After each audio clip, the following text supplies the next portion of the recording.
What's going on, guys? We are back now to finish the road trip we started. If you saw the last video, we drove from Seville, Spain to Zahara. We were en route to Ronda, but happened to come across this cool city. I'll put a link below if you guys missed that video, but it's a cool little town and a quick video that is pretty cool to add into your itinerary if you're going to be visiting Andalusia, Spain. But anyways, let's tell you a little bit more about Ronda. Now, if you know a little bit about Spanish cities, you probably have heard about Ronda, and if you haven't heard about it, I'm sure you've seen some of the photos which really show off its famous look, where it has that massive gorge just sitting right in the center of the city. To tell you a little bit more about Ronda, this place, I will have to say straight away, will just blow your mind. The reason being is, you think back that someone found this town way back when, way up here in the mountains, and basically built this civilization on top of these massive cliffs. The cool part about the city though is you get the feeling of what the Spanish culture was like hundreds of years ago,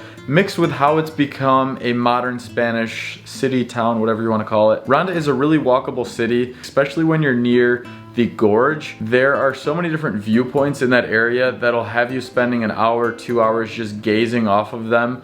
Because if you look on one side of the gorge, you're gonna see kind of like this valley with a river running through it and a bunch of houses just sitting on top of the cliffs. Such a beautiful view. And then if you look out to the other side of the gorge, you're going to see mountains in the distance, a huge open area, and if you look straight down, you'll see a small waterfall right below the gorge. So just so many amazing viewpoints when you're walking around Ronda, especially right there in the center of the city. So after you've checked out some of those viewpoints from up on top of the gorge, you can go ahead and walk around the city. There are tapas places for very cheap. One of them, which we were recommended from Berto's friend, is only €1 a tapa. So unfortunately it's not open on Sundays, so don't try and go to this place on Sundays. But if you're there on other days of the week, you need to go to this place because it's cheap, and who doesn't like a cheap, great Spanish tapa or tapas? So we ended up going to another place which was still pretty cheap. I think we had 5 tapas for €10, so that's not too bad. €2 per plate, open on a Sunday. So you know, you pay the premium price on Sunday, but still €2 a tapa.